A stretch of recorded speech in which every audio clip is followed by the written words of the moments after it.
Howdy there, folks. This episode of Burnin' Daylight has been brought to you by Stetson Beef out of Fromberg, Montana. Stetson Ranches and Stetson Beef, they're a multi-generational ranch family looking to build something that'll last long into the future, be profitable and sustainable for many, many years to come. They're a diversified operation, focusing mostly on performance quarter horses and prime pasture to plate direct to consumer beef. They got some of the best quarter horses you can buy on the market, with bloodlines going all the way back to foundation bloodlines like Peppy Sandbanger, Zanpar Bar, Two-Eyed Jack, and Doc Bar, just to name a few. And they're breeding them back to some of the best studs out there. And they're bringing you a big, shapy, athletic horse with a lot of athletic ability and a really good mind to them. They're sturdy, heavy boned, and ready to go any which way you want to take them, no matter what the discipline, whether it be ranching, roping, Western pleasure, reining, any way you want to go. They're pretty versatile. Some of the best horses on the market.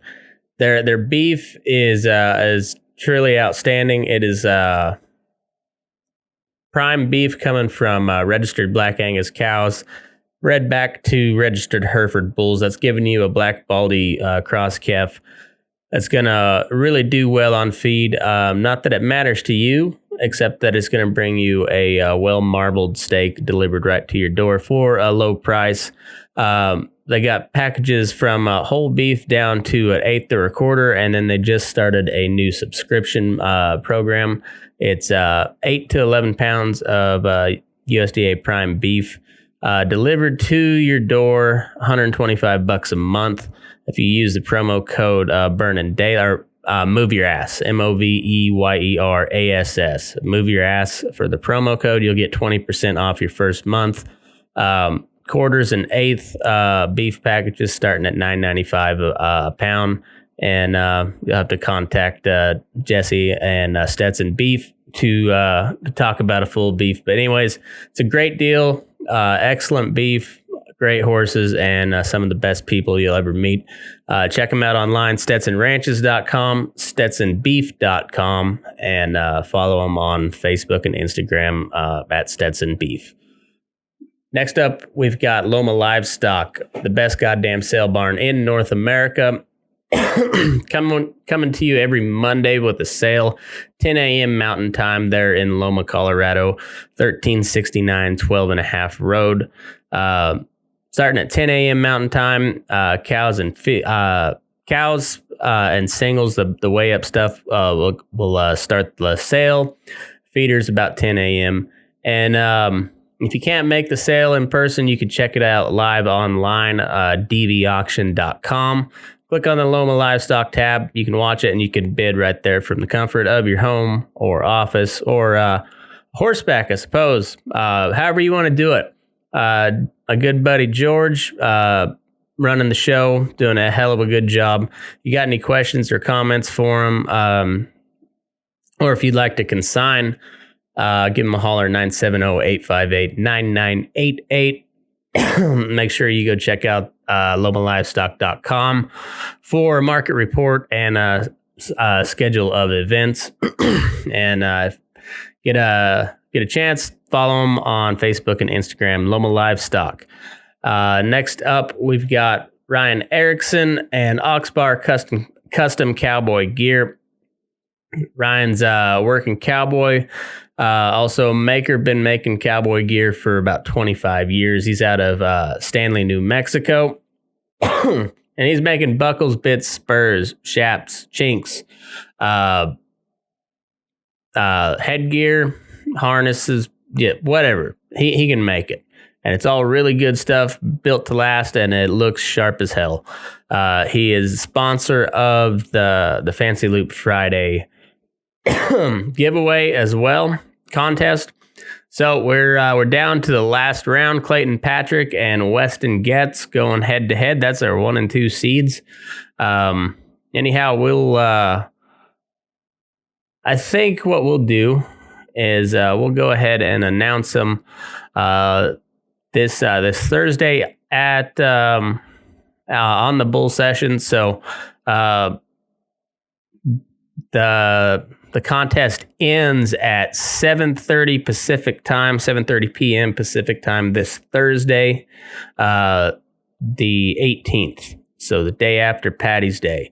We'll announce the winner and runner up. So we got the winner and the runner up going at it. So who's gonna win? I don't know, but winner takes home a set of spurs from Oxbar Custom Cowboy Gear.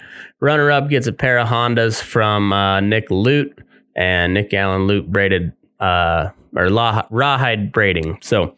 Anyways, go check Ryan out on Facebook and Instagram, Oxbar Custom Cowboy Gear. Finally, last but not least, we got the official boot maker of Burnin Daylight, Houston Boot Company out of Virginia City, Nevada. Jake Houston's a good buddy of mine.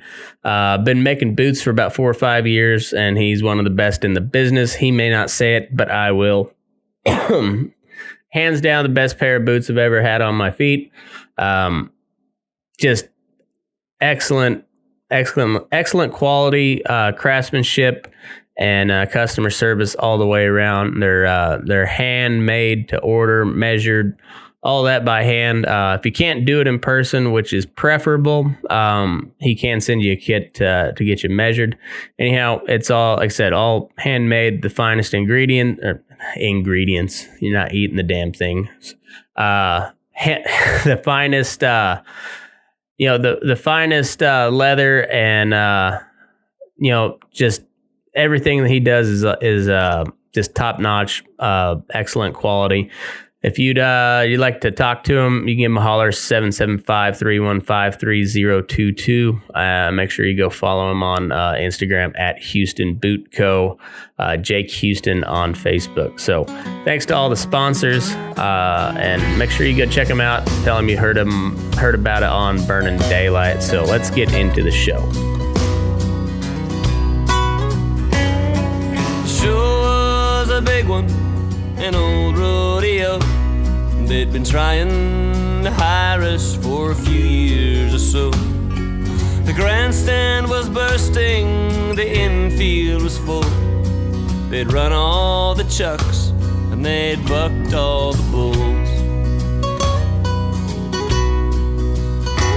I felt stiff in the saddle. It's been a year since I'd rode, and I'd never been on him save an afternoon load. But this was the last thing on my tortured mind as I put heels to belly and my band played. It was a big howdy there, I'm Matt McKinley and we're Burnin Daylight. Well, howdy there, Daylight Burners. Happy Friday. The weekend is here. Spring still is a real miserable cock tease. It's trying to be spring, but then again, we'll get these weird 10-minute snow skiffs that blow through, and then it'll warm back up to about 60 degrees, and then the clouds will blow back in, and it'll get real cold and windy for about 7 hours, and then it'll warm up for about 30 minutes and just really teases the dog shit out of you. But anyhow, there's light at the end of the tunnel. Spring is kind of here, trying to be here. And it's Friday, so it's bull session day. So we got TeJay Fenster out of Nebraska. We got Lucas Metcalf out of Missouri. And we just talked a little bit of cowboy shit, and I sure had a good time. We talked a lot about horses. We talked a lot about how cowboying has changed over the years, and we just talked a lot of cowboy stuff. And those type of conversations, they're just good for the soul, I think, and I think you will too. So anyhow, let's get into the show. Let's have a good weekend, huh? Hey, not everything in the world is bad. Just remember that. Have a good weekend. He was a big sorrel gelding with a golden streaked mane, a silver mounted saddle and hand-braided reins. He had one blue eye that was clear like the rain, but the horse You can't make a living cowboying, so you gotta make up for it elsewhere. Yeah. That's no shit. I got some family living down in Kansas City, and man, they sure think that I make 100-some thousand a year and life is good. And they truly just have no idea. Yeah. For sure. Well, yeah, when a new saddle's gonna cost you like 5-6 months worth of wages, I mean, shit, my like I had to save up longer to get a saddle than I did to get a ring for my wife, I think. And that's no shit either. Yeah. At least you can make payments on the rings. Yeah, no saddles, shit. you got to put a down payment and buy the rest in one lump sum. Yeah. Oh, yeah. No shit. I rode Corrientes and just kind of whatever the hell I get my hands on. And there for a couple of years, I was head cowboy down at a yard in eastern Nebraska. Finally had made some money. I saved up and paid a custom saddle, and man, ever since then, I can't ride a production tree for nothing. Like, that was the best decision I ever made. Yeah. That makes a big It's difference. hard to go back, isn't it? No, it's impossible. Yeah. I hate to be an elitist about that stuff because some guys can only afford what they can afford. But damn, once you have a nice one, you don't want to go back to riding the old ones. Yeah. Yeah. There's a difference for damn sure. Yeah. Yeah, for sure. It's the same way with boots too. Like when you get a good pair of handmaids, it's like the best pair of Ariots you've ever had doesn't even start to hold a candle to what a good custom pair. Oh, I can believe that. Yeah. I've never had a custom pair of boots for damn sure. I got a Chaz Mitchell hat on right now, but never had a custom pair of boots. I've always just rocked the old Justin lettuce pickers. Yeah. Nothing special, but they get by. That's the thing. A buckaroo deal through and through. I've noticed is the lettuce pickers. You guys love those lettuce pickers. I've never been a fan of them myself, but to each their own. You know, it's kind of funny the certain things you pick up. Yeah, those are a big thing in the Northwest country. That's for sure. Yeah, I never used to rock them. For the longest time, I kind of didn't care for them at all. And then tore some knees up in Bronx, and all of a sudden, man, them things are comfy and they're kind of cheap. I get some time out of them. That's the biggest thing anymore. You don't get any longevity out of a pair of good boots. So I'll just spend a little less money and get the longevity. Yeah, that's for sure. Like, man, I like before I ventured into the custom boot world, I bought a pretty high dollar pair of Anderson Beans back when they were all the rage, but man, they just never fit my foot. And there was a bunch of guys that swore up and down by Beans, but I never did care for them. I had a couple pair of Oathas that one pair was all right and the next pair would be a piece of shit. The next pair would be okay. You know, I wore Oathas for quite a few years.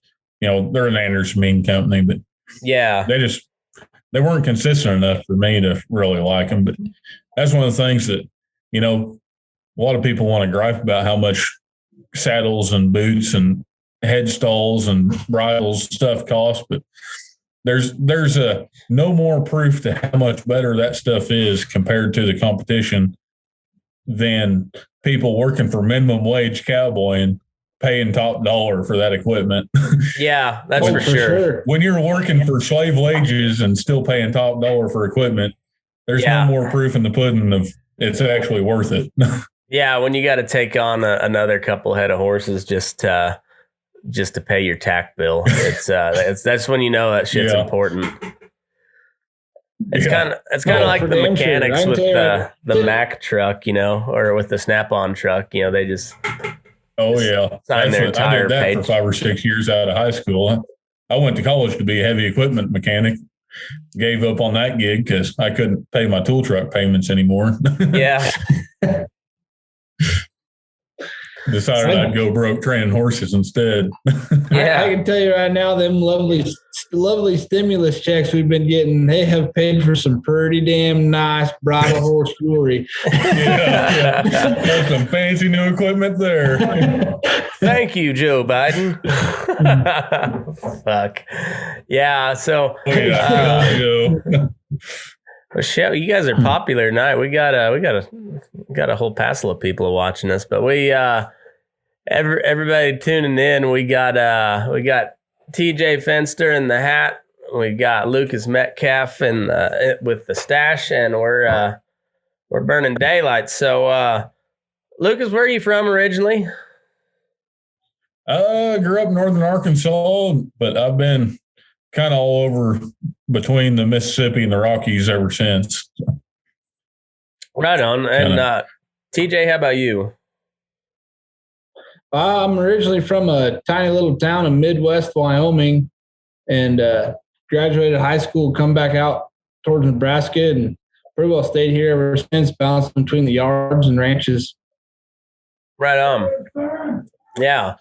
So Midwest, is that I'm guessing that's right there in the center of Wyoming somewhere. Yes, sir. It's you'd be about 15 miles south of KC. Okay. Right there on the base of the Bighorns. Okay. So kind of you're like on the eastern side of the hills, but right in the middle of the state, kind of. Yep. Yeah. Cool. We actually every year we trail up on the mountain with pairs, and one of our, I guess, campsites or whatnot, we always camp right next to the hole in the wall.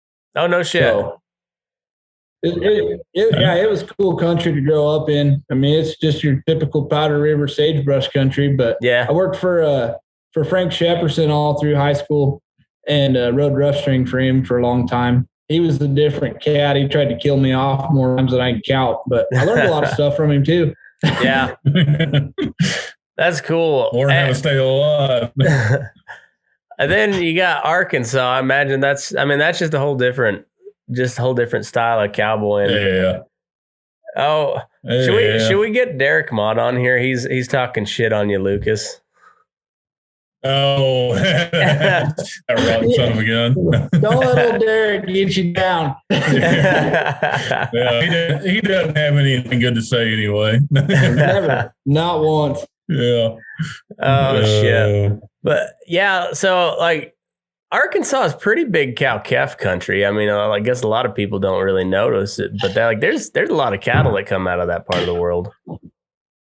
Yeah, northwest Arkansas and southwest Missouri, there's a lot of pairs being run around there, but not in big bunches and not in big country. It's, a lot of people own 60 to 80 head and that sort of thing. But yeah. You want quick in that country.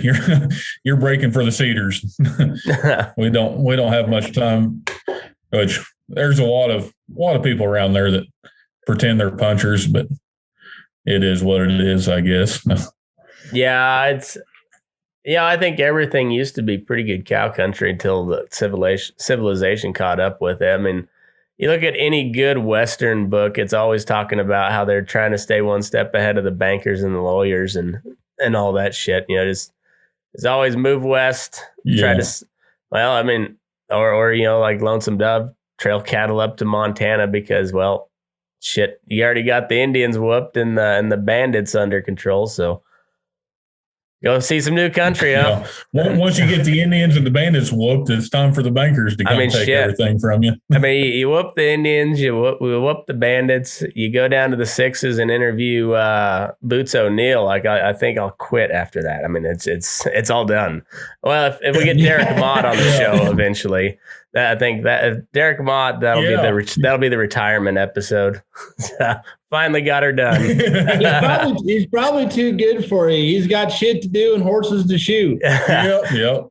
We've been bouncing around schedules a couple different times, and yeah, I just figure, well, at some point people will shit'll slow down. It's weird. It's the whole world has been shut down, but I haven't never been busier in my life. It feels like. Yeah, same here. The whole world acts like they're shutting down, but Well, especially the horse market, 2020, I don't think ever been busier or more lucrative. Man, I called that one wrong. Yeah, that horse market's crazy. I called that one way wrong. I thought, people were going to be I thought maybe I could pick up a bunch of cheap horses. Fuck, I should have advertised heavier and picked up a whole bunch of outside horses, but I didn't think there'd be any market for it. But yeah, well. Yeah. I think all the townie ladies are staying at home and they're wanting to buy a new horse toy to play with. Well, I kind of wish I had about 15 standing around to just turn around and pedal, because, man, the horse market, I can't believe even what loose horses are bringing these days. It's outrageous. I know. That's what I work for. We breed between 80 and 100 mares a year, the outfit I work for. It's just been phenomenal. We've got horses to sell and people are wanting to buy them. Yeah. That Jessica gal down there at Fort Collins, like she said, it's like her best year ever. I was like, man, two things I really called wrong over the course of the year was the horse market and the election. Like I really got both of those way wrong. But, yeah. And I'm kind of kicking myself a little bit on the horse market, but I think the comedy is set up to be just as golden with old Joey B. Oh, for sure. If he keeps falling upstairs, there's going to be no end to it. It's I have noticed like conversation online has got a little more tolerable since the inauguration and everything, and now like people are actually seeing like, oh fuck, we just voted that guy in. Like people are like the memes have been pretty epic here lately. So I don't know, maybe people are starting to, and sports are starting back up. Thank God. I could care less about sports, but people need some sort of fucking distraction. Oh, that's for sure, man.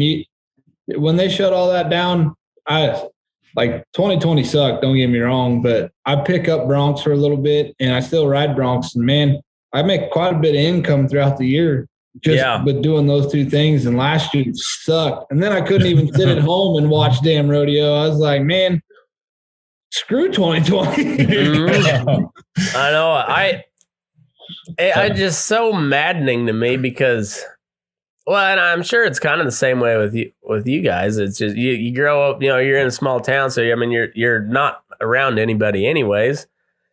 And then it's just, like you turn on the news or you check Facebook and you would assume that the whole fucking world is on fire, but like you see a neighbor, you still give the old 2-finger wave going down the road. Like you still got to go feed cows. Yeah. Those horses are going to get pissed if you're not out there. Man, we're lucky. We're damn lucky for where we live at, because like East Coast, West Coast, I realize that stuff probably has a reaction within a day or two. But, through the whole closures and pandemic, my life never really changed, other than the fact I just wasn't beating down the road rodeoing. I still stayed at home, punched cows, and that's what we did. I mean, nothing really changed. The town was the same. Yeah. Still go into town. I could still go in and get a whiskey drink and prime rib. Life was good. Yeah, same here. I mean, nothing ever really changed. Everybody's complaining about having to wear masks, but I haven't had to wear any masks hardly throughout 2020 with all this nonsense going on. Just living in rural communities have really paid off this year. Well, and I found out that if you can stay away from the cities and you can stay away from the airlines, for the most part, you never have to put on a mask. And that's about the only time I've done it. It was on an airplane or just if you have to go somewhere in the city. But I don't know. It's a good thing and a bad thing, because like I said, when you allow all the smoke to clear from the election, and I'm sure there's still like about 10,000 people out there waiting for the Kraken to be released, and this whole plan to finally fall into place and Trump will be restored or whatever. But like if you look back and you see like they can keep waiting and dreaming. yeah. But you got California, New York, Illinois just bleeding people left and right, and they all come out to those swing states that went for Biden. So I mean it's a good thing and it's a bad thing because you want those rural people or those urban people to kind of realize how we live. But now they're actually living amongst us, and we got to figure out how to fuck to deal with that. So it's a catch-22. I don't know, but it has been really good that people it's been really good for the independent cattle producer because like people are starting to notice that like, hey, this supply chain is fragile and more often than not, you can go to one of your local ranchers and just buy a beef. It might not be quite a finished beef, but like if you need some meat, you can probably buy one from your local rancher if you all you have to do is really pick up the phone most of the time. So that's been a good thing too. I think we might see a shift in the market, how cattle are marketed, but maybe I'm being a little too optimistic. In Missouri, but the local markets in Missouri, like the walkers, have just been slam packed. Yeah, and it's awesome. Good for them. I think. Yeah. I think 2020 was the best thing that ever happened to small time meat lockers. To people are wanting to bring beef to the walker instead of buying it at Walmart now. I know. I really thought because I forget who it was. It was on Rogan that was pitching the Prime Act that Thomas Massey put forward. So all those small time butchers can just they can go ahead and sell retail with a state inspection rather than a USDA inspection, which would I mean all those little butchers would be able to go out and buy fat cattle and sell them, sell retail cuts directly, pretty much overnight, and that would instantly give a huge kick to the cash market on fed cattle, which is what all RCAF and NCBA and U.S. cattlemen all want. Like if that when you have more competition from those smaller guys, those bigger guys are going to have to play ball if there's enough of those small guys that are taking up market, and that's kind of where we're at right now. And for sure, we got a little place over in Mullen. They were doing 1 to 5 a day, super small packing place. And man, that locker now they're busting out 20 a day easy, which still isn't, astronomical numbers, but for a small time deal, that's big numbers. Yeah, Mullen doesn't have 500 people in that town. It's super small, and they've been busting it out, and then they're turning around and selling it right back to the people in the community. So they're doing damn well for themselves, and it's all. They saw opportunity and they run with it. Yeah, if you can get one of those in every county, that's going to start making a difference for sure. Yeah, I think so. Especially from a producer or a feeder standpoint, how can that hurt you to have a little bit more competition there other than the big boys? Yeah, and then if we can get a couple of senators or whatnot to sign off on some horse slaughter too, then you get a couple of regional horse slaughter markets. Man, like the whole market changes. I remember 5 years ago, it would be 5 or 6 years ago, they had a former horse slaughterhouse there in North Platte, and they were set to turn that sucker back on and get you going. And then once again, they come in and just chop the legs right out from underneath of that.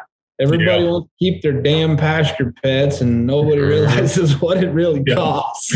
Yeah, exactly. They're a pasture pet that they're paying vet bills on every month and can't even ride the thing because they don't have enough sense to get on it. Yeah, that vet is making a killing. They tried to open a slaughter plant in Missouri 3 or 4 years ago, and it didn't get passed. Of course, I don't know. I'm going to say it was PETA, but whatever organization came in and shoved that out the window never came through to happen. Yeah, there's so many of those. No, you just can't talk reason into some of these people. Hey, it's getting bad because they I think regular people have just kind of, but and when I say regular people, it was say that's like 95% of the country that eats meat. So I don't know why we're fighting such a uphill battle to convince 95% of people that already eat meat that it's a good thing to eat meat. Why are we even fucking with that 5%? Like that, if they don't want to eat it, fine. Like we've got a huge market share already. Let's try and keep that. Like fuck those people. Just hey. But see, at the same time, you have a huge market like that, and then you have stupid stuff like that Pause Act going on in Colorado. It just makes you scratch your head and wonder what the hell people are actually thinking. Yeah. And how does that little 5% affect things that much? Yeah, it's always the loud vocal 5% or however many, but it's always a very small minority. And the little outliers. And they've gone unchecked like that, and that's why you have to have at least a halfway, if not objective, because I don't know if there is a truly objective journalist, but at least honest journalism.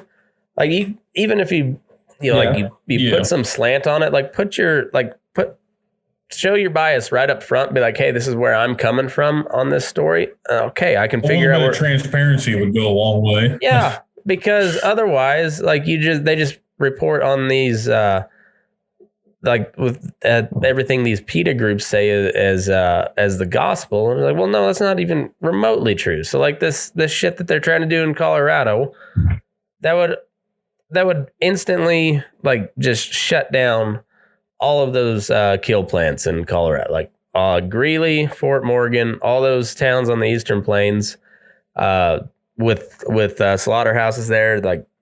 Those slaughterhouses are out of business because they would be done. Like Tyson in Lexington, Nebraska, Schuyler Beef in Grand Island they'd make bank, but Colorado itself would be done. Yeah, all those feedlot towns would be fine probably, because instead of shipping to Greeley and Fort Morgan, they'd ship to Grand Island or wherever. But I mean, they're just all those the Eastern Plains. They don't they have a hard enough time keeping people around as it is.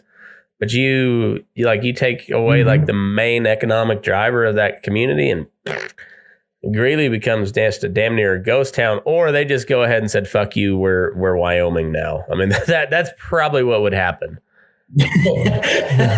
Yeah. Well, but here's the flip side of that, boys. If all these 20-year lifespan cows start showing up, then what's the problem? I mean, I am really intrigued. 20-year lifespan cows. Where the fuck are they hiding at? I want to know. Where are those?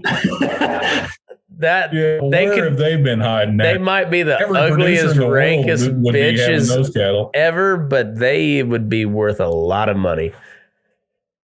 Yeah. I don't care if every single one of them bitches run me over for every year when I'm tagging them. If they raise a calf for 20 years, I'm keeping them. Yeah. 20-year lifespan on a cow. Yeah. 5-year-old fat steer. Can you imagine? I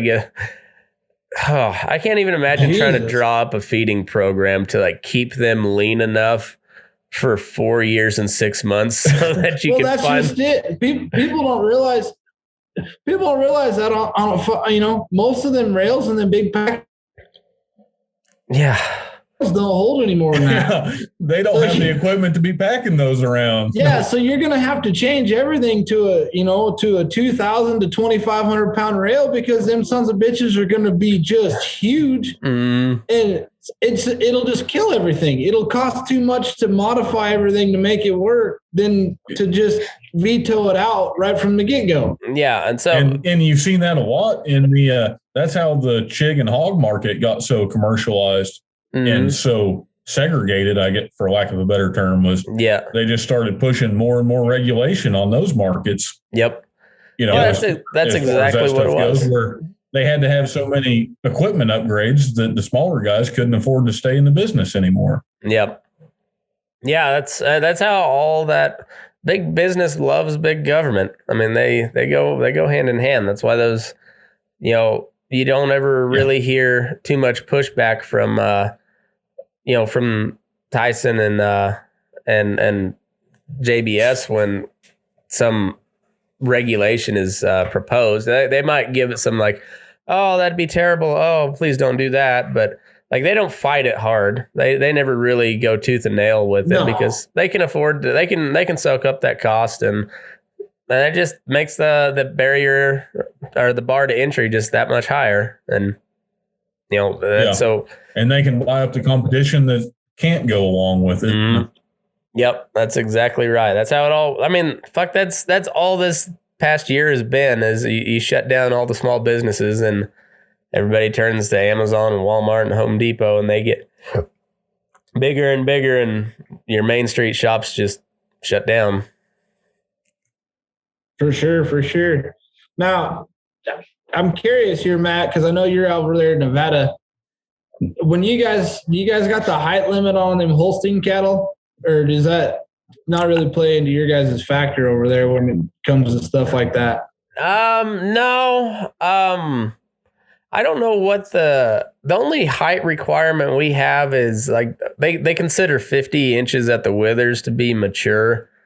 So they got to hit so many days, so it's just right over a year, and then at 50 inches at the withers is kind of their benchmark when they're ready to go down and into the breeding program. But as far on the steers, like we haven't fed out any straight Holstein steers for a while, but we had only background. We only thing we finish out is just some local guys here, so it's all background stuff. Oh, nice. So I'm not sure how that works on the height requirement on the steers. Yeah, we used to see that Yardi's head cowboy out of there, eastern Nebraska. We had to run them boogers by, and anything if it was an inch over that bar, that booger had to get sorted off, and you'd keep them around until you had a pot load. And then they'd go up to Minnesota or Wisconsin because they were the only ones that had big enough rails to be able to butcher them, I guess. Up there at Packerland or whatever. It was a pain in the ass. Is what it was. I bet. Yeah.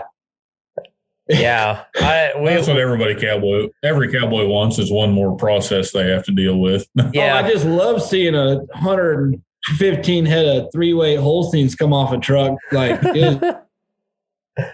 oh yeah, the Holsteins, man. They and sorting Holsteins in general, but once they get over like 1,000 pounds, fuck, like you might as well be sorting a hippo. Exactly, a hippo with retard strength. Yeah. And retard strength. That's exactly. And right. That's been juiced up on a bunch of acid and just thinks it loves everything.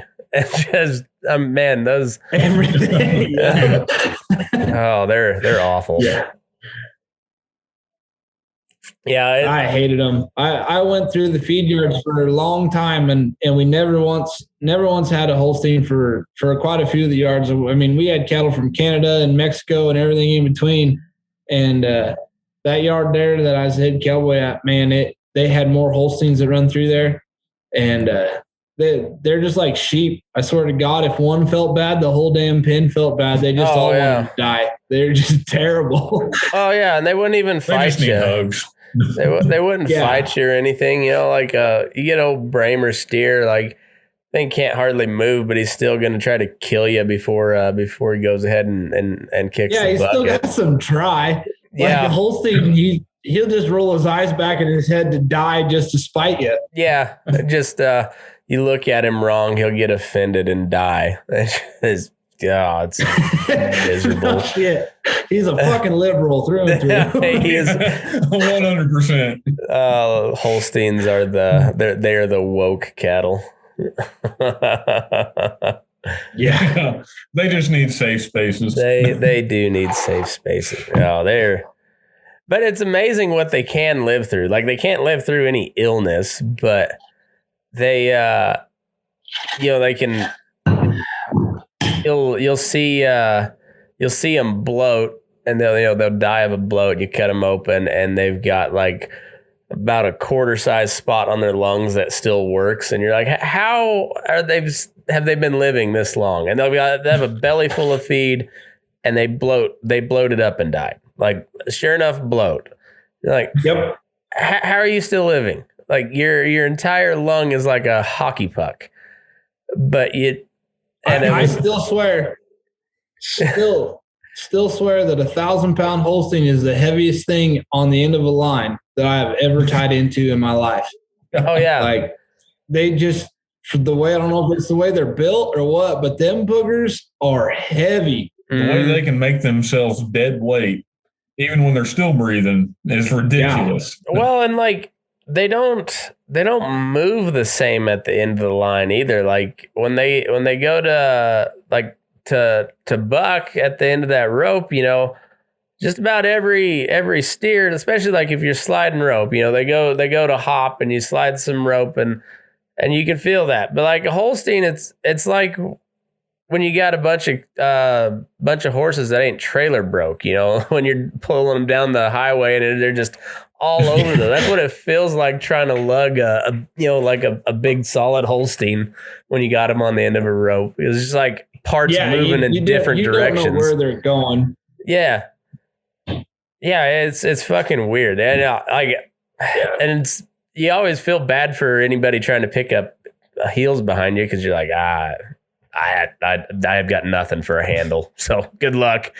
Just throw something out there. Well, and that's the worst thing about Holsteins is they're so bad they just leave all 4 feet on the ground. Yeah. They never take a foot off the ground where your horse can take advantage of them. Yeah. They just stand there and lean against the end of it. Try to throw a hip shot and then they'll walk forward. I had a buddy of mine. Yeah. Those are the dumbest critters on earth. But I had a buddy of mine. We had a bunch of Holstein cattle, and I had necked one, and we ready to go to the Western States Finals.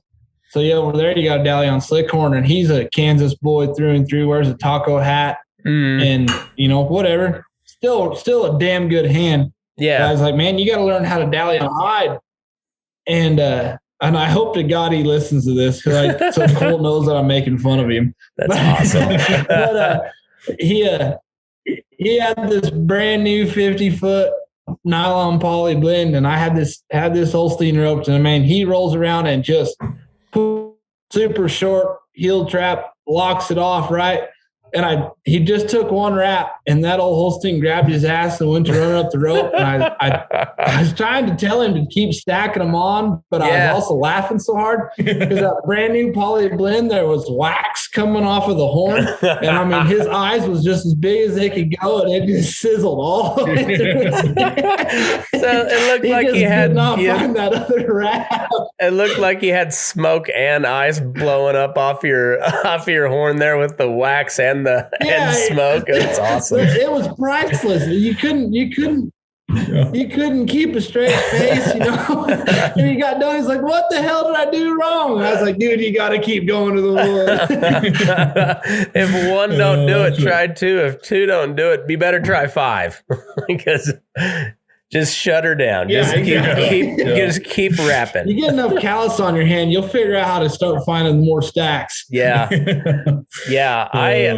I can't wait till There's a lot of people that have been in that boat before. Yeah. I can't wait till I get a new rig and I get a sure enough Dally horn, like I don't know if I'm gonna go Visalia, but probably just standard post horn. But the one I got now is just like it's a duck bill originally, and I've got it wrapped with hide, and it works, but man, you go about third wrap, you got to be pretty precise and get down low on that third wrap, or it's going to pop up over the top of that horn. Go get you one of those Keach horns.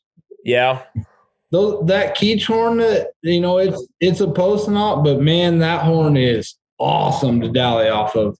It finds the bottom and you just stack them 1, 2, 3 at a time all the way up. It's a sweet little horn. Not bad. I've been looking at those. I get that type of horn. I want to put it on a Sid Special tree. Yeah. Yeah. That's what my main if I'm going out actually doing cowboy stuff, most of the time I'm at home doing horse training, but if I'm going out day working or something, my main using rig's a low moose with a post horn on it. Yeah. And that works out good. Just with horse training, I've got used to having swells now. I can't hardly get myself in a weight anymore just because I'm so used to having swells from the horse training and going down. I don't know how you do it. I really don't. I rode an association rig for a while, man. And the first weight I ever sat in, that was game over. And since then, now, I mean, I got 3 custom built slick forks, and I couldn't put squat tits or nothing on them. I sit in a swell fork saddle and I just feel trapped. Like no way I could ride one anymore. That's what you were talking about, your buddy not stacking dallies. I had that same thing happen to me a couple years ago. We had a cow breakout, and because with horse training stuff now, I do a fair amount of team roping on some of these horses that don't make show horses. And so I was just packing a 30-foot rope and didn't have rubber horn on, my normal using rig, and only had a 30-foot rope, and I tried making a third dally, and all of a sudden my right hand was empty. I had nothing left. It was running away faster than I could stack that 30-foot rope up on the horn. It just, slick horns and short ropes don't work. No, they don't. No, you gotta be real quick on. You can dang sure throw a long rope on a short little dally horn. Oh yeah, my little brother, he won a seat rig saddle there at Belfou, South Dakota last year in ranch bronc riding, and I mean he's pretty handy. He sent one in for the Fancy Loop Friday. Yeah. And backhand turnover. I mean he's pretty wolfy, but man, he'll take that little itty bitty seat rig dally horn and just chuck twine, and I mean he just sits there and just stacks them on. But he makes it work. So, I can't do it on a small horn. It doesn't work for me. I got to have some surface area for traction when I'm stacking dallies on a slick horn. Well, I guess it's. I just can't wrap them fast enough on those small horns to keep up. It just seems like if you get the regular length horn wrap, if you wrap one of those little skinny horns like that, like you normally would, you're gonna have like 2 foot of horn wrap left, and it's bound to get caught on something. So if you keep wrapping it, and then you just have a normal size horn by the time you're done. So like I don't know. Those little like that little horn of his, man, he has got so much slack he tucks it through his Latigo keeper, because really? If not, the base of it's like this big, and then the top's like this big, and so it doesn't. You got to just take it for what it is and waste some horn wrap, I guess. Yeah. I don't know if it's just based on tradition or I'm too stubborn to change or what, but I always wrap all my horns with mule hide. But all my small, like team roping saddle horns, I cut it off. I can't have that tail hanging out there. Yeah. Well, I usually put rubber over top of them for team roping, but I got to cut that mule hide off whenever I can't. Yeah.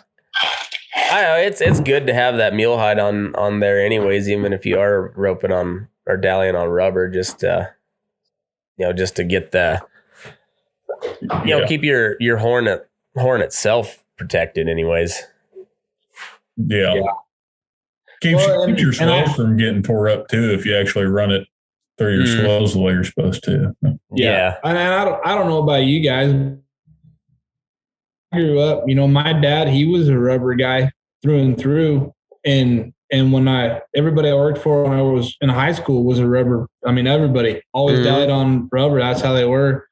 And then I graduated the same year as Riata Brenneman. Ropes and horses, and that's what sparked my interest. And then I dallied on hide one time, and that was it. That was all it took. Yeah. And I loved it. And now, like, I couldn't imagine dallying on rubber now. Like, I got a great horse I'm getting ready to put in a sale that I've said for years he should probably be going down the road winning 40,000-50,000 at team roping on the head side, and I'll still back him in the box and I'll chunk rope dally on hide because it just feels awkward for me to dally on rubber. Yeah. Yeah. And there's a lot of personal preference that goes into that too, and what you're doing is what you're used to. Once you get used to one or the other, you kind of people, and you can start talking all you want, but people just kind of get used to what they're used to, and that's what they want to do. Yeah. What works for some people don't work for everybody. Well, and then it's if you post about it on a Facebook group, it's fighting words automatically. I mean, just if automatically fighting words. Yeah, my old throw down. Yeah. My old traveling partner, old TeJay Camlin, the old man's 50 years old and still rides bucking horses, and he'll still set them in the neck. Don't let his age fool you. I mean, he damn sure can ride one. Yeah. But he's one of the best I've ever seen at stirring the pot when it comes to making a Facebook meme about punters to buckaroos. Oh, yeah. He will stir the pot over and over. Yeah. I used to like to stir that pot when Big Loops and Slickhorns was a big thing on Facebook. Oh, yeah. He made that page. Oh, really? Yeah, he's the one he was an admin that made that page. Really? Yeah. Yeah, I haven't stirred the pot up with any memes here lately, but it'll happen. Yeah. Well, I mean, in the end, different strokes for different folks, and everybody's got their shit that works their way for the country they're in. But at the same time, it's just too damn much fun to needle somebody else that's got different views than you. Yeah. That's it. It's too fun to not needle them, and like you said, different strokes for different folks for where they're at. But, we all like to pretend we know best. It seems like. I don't know what it is that gets people so fired up about whether it be taps, your long taps versus bull nose or slick hide versus tied hard. Nobody ever makes the argument for rubber. Yeah. Nobody makes the argument for rubber, really. It's always tied hard or slick horn. It seems like. I mean, there's some people. That's a good point. There's a few people that they'll argue for rubber. Nobody's ever fighting the case for doweling on rubber. No, I mean it's either hard or fast or doweling on the slick one. Yeah, get a faster horse, so you don't have a long rope, and everybody knows all the comebacks, but it's I don't ever see anybody pounding the table to dally on rubber, so. I don't know. Maybe they're just I think when it comes to the working cowboy, you're either tie on hard and fast guy or you're a slick fork guy. Like, you don't hear much out of the guys, and I know plenty of really good hands that they sure enough know how to gather and get dropped in a drive, but they dally on rubber. Mm-hmm. But you don't hear much out of them. They're just, I don't know, something about those guys. They're just kind of quiet. They do their thing. That middle zone there in Oklahoma and Nebraska and Kansas. Yeah, they keep their mouth shut. Apparently, they're like the middle child. Everybody just forgets about them, lets them do whatever the fuck they want. That's kind of that's where I grew up. So like, you would see some slick horn, but not very often.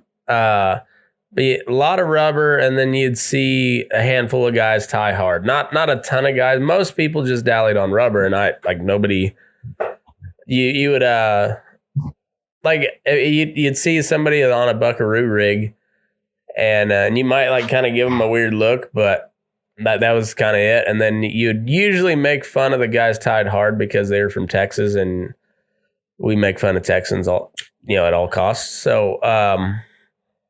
That's exactly right of passage. Yeah, exactly. I mean, nothing against most Texans. It's the ones that move out of Texas that the ones that get kicked out of Texas. Yeah. Nobody else likes. If they're a Texan in Kansas, they're a reject from Texas that got kicked out. Well, it's usually those Texans in Kansas that cannot tell you enough times that they are from Texas and how They do everything in Texas, and how great Texas is, even though they're not there anymore. Yeah, exactly. I'm like, well, if Texas is so fucking we're good, gonna offend a lot of Texans on this podcast. Well, no, the ones that like Texas stayed there, so it's but it's funny. It's just like so this place is so awesome. Why did you leave? Because like I'll tell you why I left Colorado. Colorado got stupid. Colorado got real stupid. I love Colorado, but yeah, it would. Boy, there takes a lot of change for me to move back there. Yeah, I don't know, but yeah, we just about everybody dallied on rubber growing up, and I don't know, it took me a little bit to get used to the slick horn, but I got to where I really like it. It's easier on stock, and it's kind of fun. I like it. Just slide a bunch of rope just for no apparent reason. Yeah, in this country, the old sandhills in Nebraska here, everybody I knew for a long time, it was always rubber guys. You kind of had your sandhills cowboy, I guess, and cool sandhills guys. Yeah, they were different. They're kind of their own breed. They're good hands, but they just did things a little different. Mm-hmm. And here lately, there's been there's a bunch of people from Oregon come in. Well, Tom. Yeah, are my neighbor to the south, and so we head and heel all their Brandons, and then the neighbor to the north of us, Casey Walker, we head and heel at all their Brandons, and there's getting to be a different mix of people, and it's making it so much more fun. Like just and that's what we all like. Growing up in big country, they understand it, and then when you get people that nothing against anybody that's a native sandhiller. And there's some damn sure some big country here, a lot of miles, and it's, you can put them pounding on a horse, but it's not like Oregon, Nevada, where, or even Wyoming and Montana, some of the ranches have been where it's like 15 miles to get to the backside. Like, it's, it's nothing like that. Yeah. Yeah. That's what I've always noticed that, we all like to needle each other on Facebook when we're talking about Texicans and, between punchers and buckaroos and everything in between, we like to needle each other. But when we're all together working and you get along with the people you're working with, nobody's picking on anybody. Yeah. Oh, yeah. I'm just a dumb ranch bronc rider from Nebraska. I don't know shit. Yeah. Yeah. Yeah. We're all a bunch of sharecroppers out here working for the man. Yeah. No, that's the plight of the cowboy at the end of the day is it's just, you're punching somebody else's cows for the most part. So it's, I guess you got to fight about something because you're all fucked in the end. Yeah. One thing about it, you never get rich working for somebody else. And it didn't take me very damn long to figure that out. Yeah, that's for sure. That was hard to get rich working for yourself too. Yeah. Yeah, it is, but it's, there's something about it though. Unless you're making podcasts, and then when you're making podcasts, you make bank. Yeah. When you start getting the big names on, like Evan Hafer and stuff. Yeah, that I got really lucky on that one. That's a cool guy though. I was pretty proud of that. That's pretty. I would be too. That's like walking in with a big dick in the locker room. Yeah, that's a very impressive motherfucker. Like to say the very least, that guy is very impressive. Yeah, I've followed. It'd be cool if he was willing to run for office. I'd vote for him in a heartbeat. Like him and like. Well, really, any of those guys over there, like that do any of the like the Free Range American podcast or the Drinking Bros, like those guys kind of got their shit together. I don't agree with them on everything, but they're pretty well put together, and they're also and they're straightforward on it, man. Yeah, exactly. Yeah, that's the biggest thing. They call it how they see it. It's not this same they're old. willing to actually tell you. Yeah. Oh, and it's not the same old Republican Democrat bullshit. No, it's like let's here's what actually needs to happen. This is what actually is going on. Let's fuck this whole hold off on giving people some of their tax money that you stole from them back to them. Let's wait to do that till after the election so that Pelosi gets the win instead of Donald Trump. Well, fuck all of you guys. Just fuck all of you. It's our money to start with. And sons of bitches. And you guys are fucking incompetent. Fuck all of you. And those are the guys that say that type of shit. And I don't know. I said that is a very impressive dude. I've followed their stuff for a while, and just to see where they've gone in a very short amount of time is pretty mind-boggling. I mean, just for what they've done. I mean, that Black Rifle coffee is the shit. It really is. I didn't even know. I had a buddy of mine tonight. He was sending me a Snapchat. He was drinking whiskey, and I asked him what he was drinking. And he usually drinks proper 12 and stuff. And he's like, "No, it's Lead Slingers. It's by the same people that make Black Rifle coffee." So now I got to try that to see if it's the same coffee. It ain't bad. I've had it before. Now you're just obligated to try it. Exactly. No shit. Yeah. Twist my arm, I guess. Kanye Boswell. This is why you're not a professional podcaster. You don't chug whiskey on the bull session, or you won't make it very far. The bull session is like a fine wine. It's got to age a little bit. You can't just jump into it with chugging whiskey. I tried that before. It turns out okay initially, but if go ahead. Yeah, that's his cane right there. That's old Kanye. Yeah, I could start telling Kanye stories, and he'd be real embarrassed. So, I have traveled.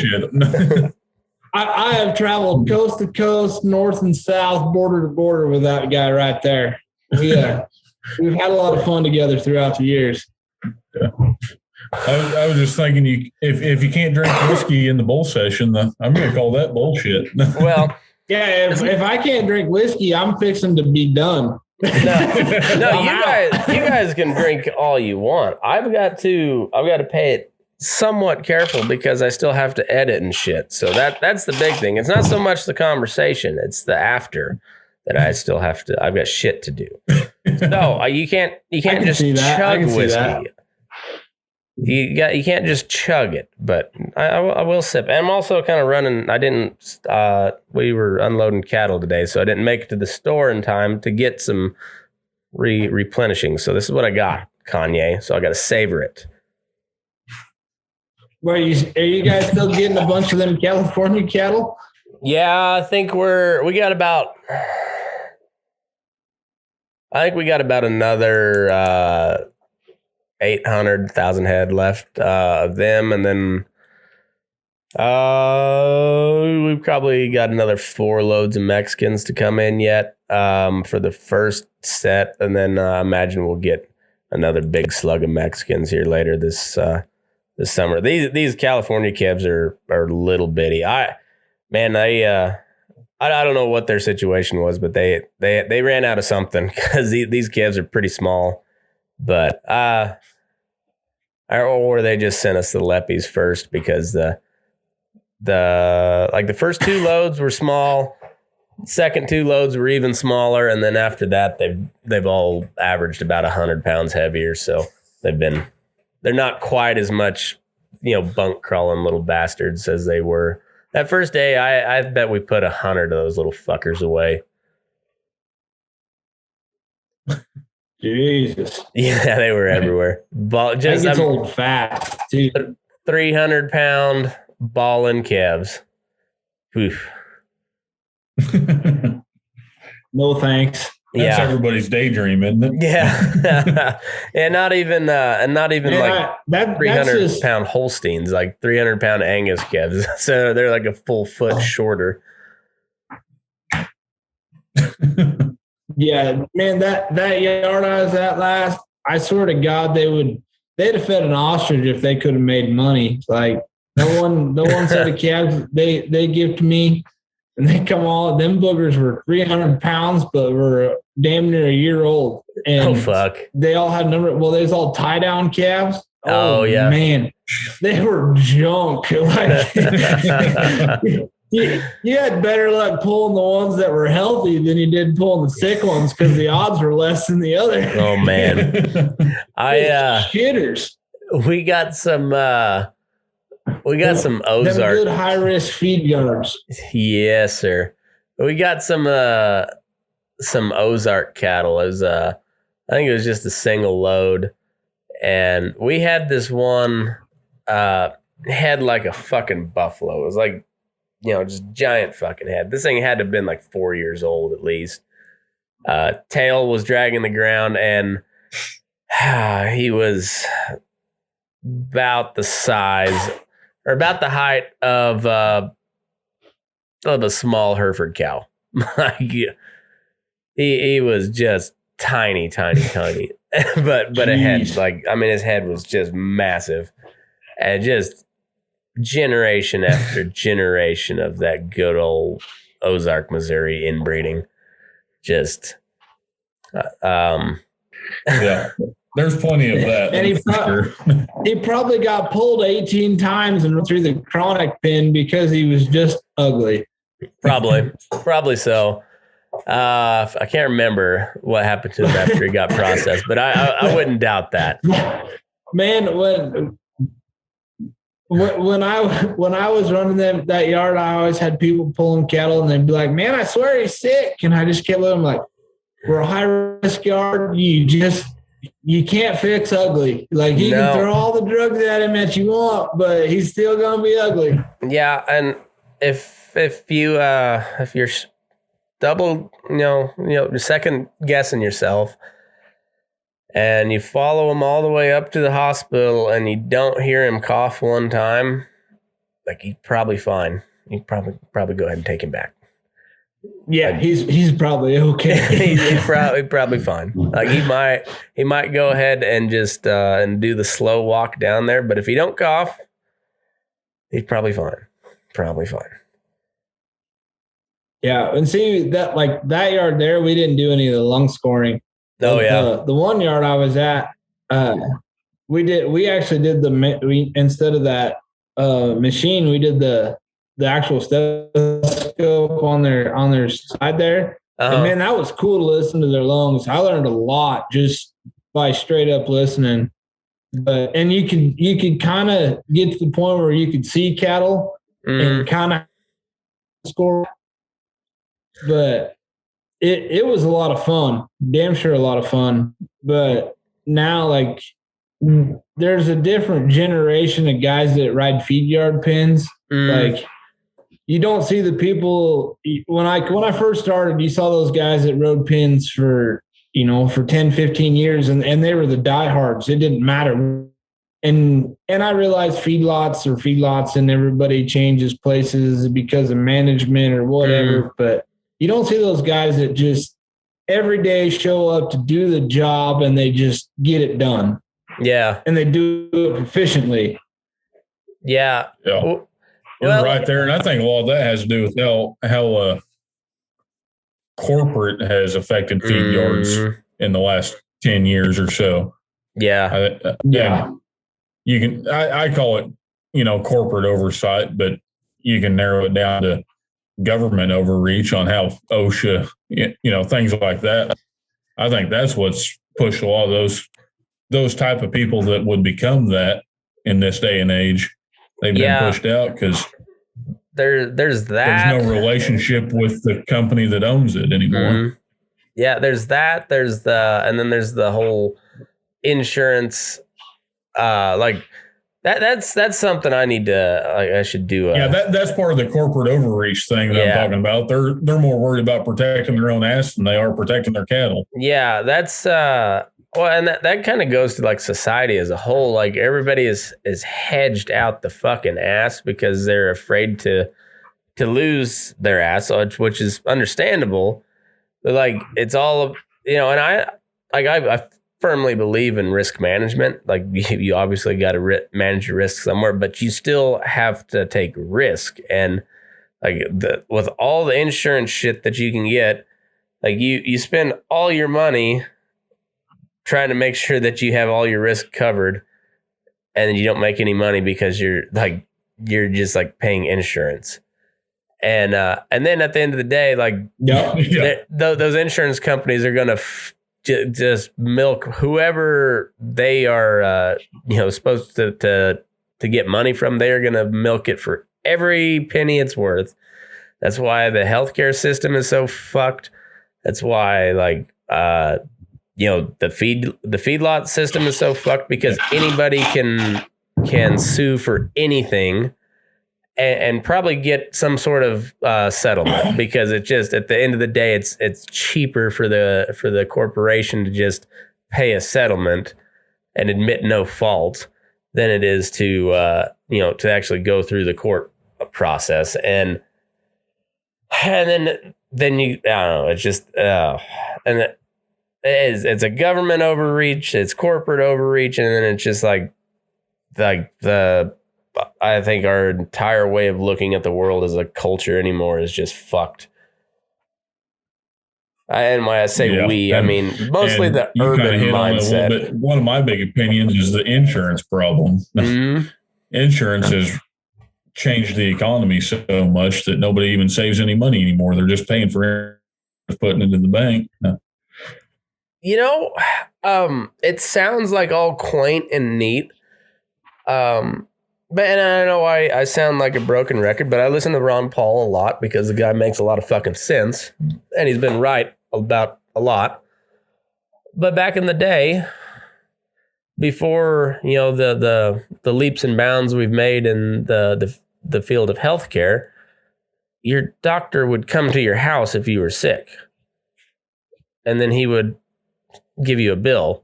Yeah, and you would work it off like that. That was how it worked. And now your doctor doesn't have a fucking clue what anything costs. Like he's just like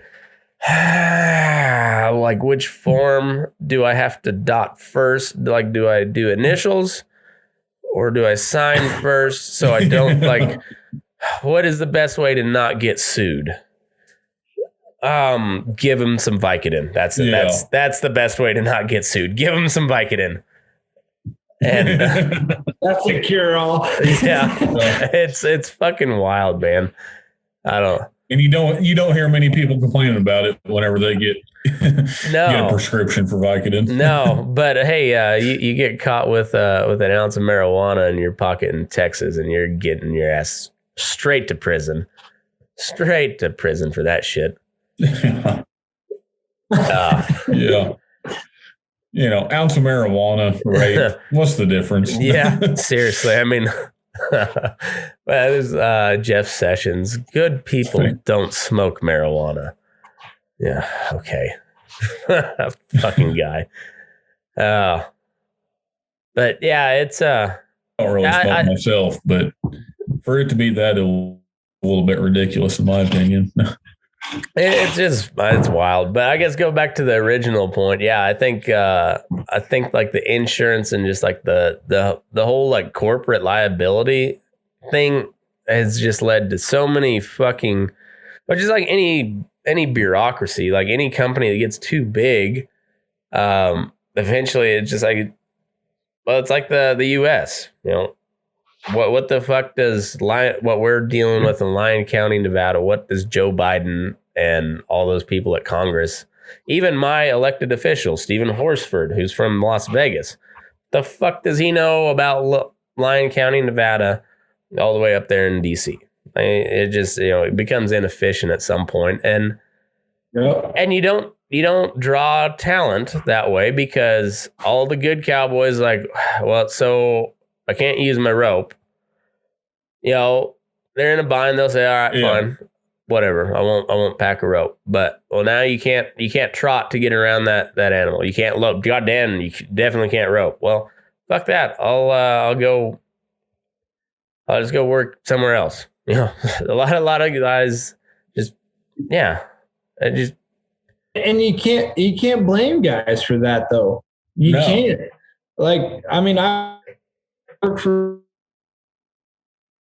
when I showed up there was a old boy. He showed up every day wearing a pair of New Balance tennis shoes, riding a barrel saddle with 1 cinch, and he was worthless. His tits on the board, but they hired him as a pin rider. Mm-hmm. And you know, when I started as head cowboy at the yard, that's all that they wanted to hire pin riders. And that's what their ads always put. And I said, no. I said, you put the ad out there. I said, but we're hiring hands.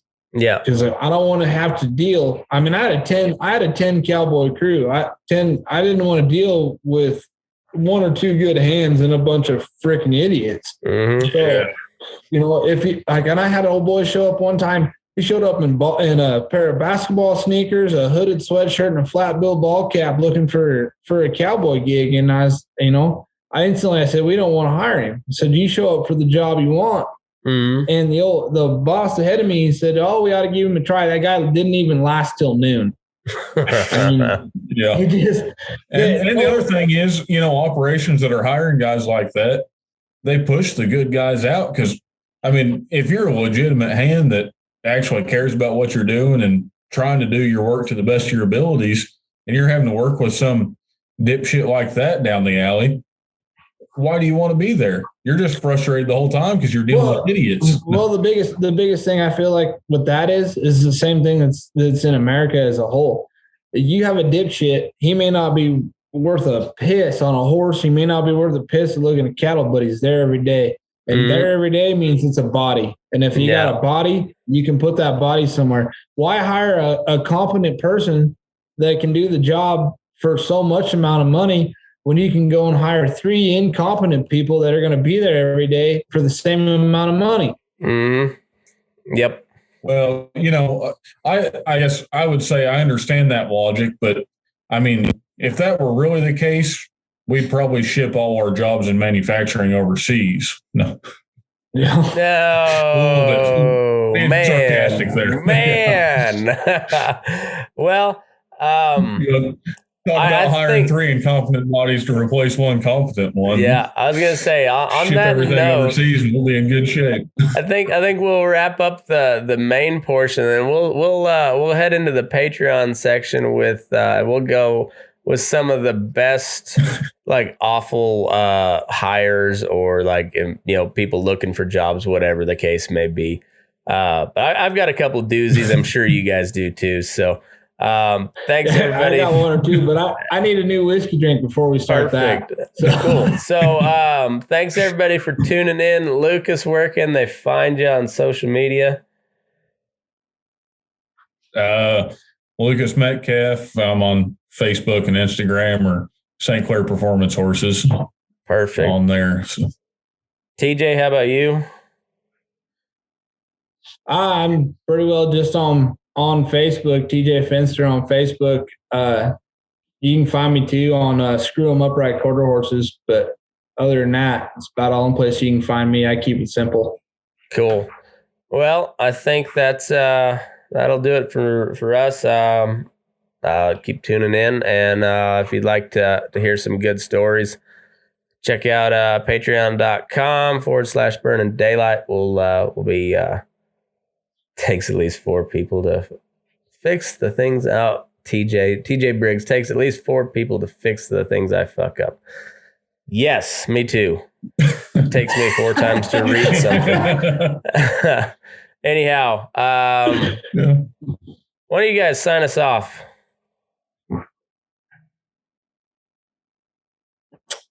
Nobody jump at once. We're burning daylight. Perfect.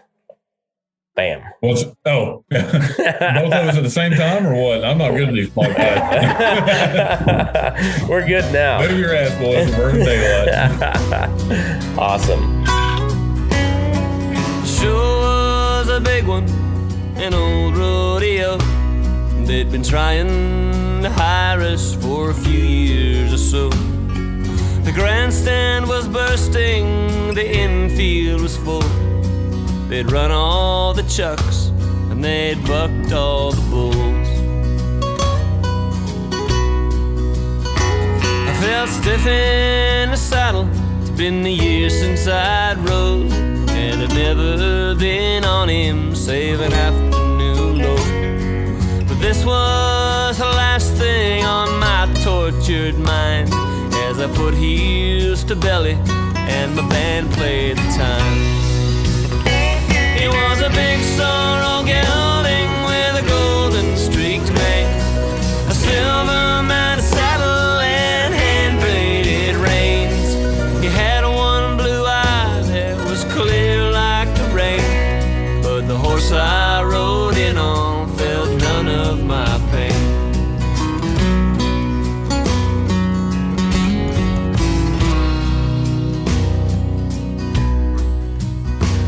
Well, we made quite an entrance in show business style, and 10,000 people all witnessed my smile. But you were not there among them, I'm sorry to say, as I rode through the crowd toward the big outdoor stage.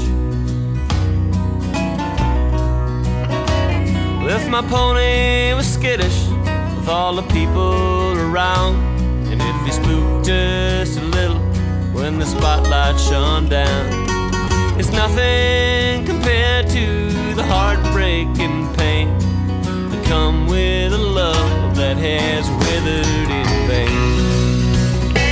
He was a big sorrel gelding with a golden streaked mane, a silver mounted saddle and hand-braided reins. He had one blue eye that was clear like the rain, but the horse I rode in on felt none of my pain.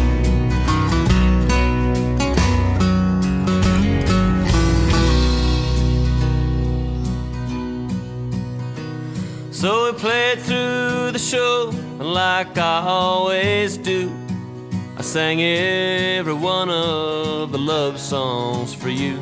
And then I climbed right back on him and I spurred him away. And as the cheers and the dust from the arena did fade, I didn't feel like no cowboy anymore anyway. He was a big sorrel gelding with a golden streaked mane, a silver mounted saddle and hand-braided reins. He had one blue eye that was clear like the rain, but the horse I rode in on felt none of my pain. No, the horse I rode in on felt none of my pain.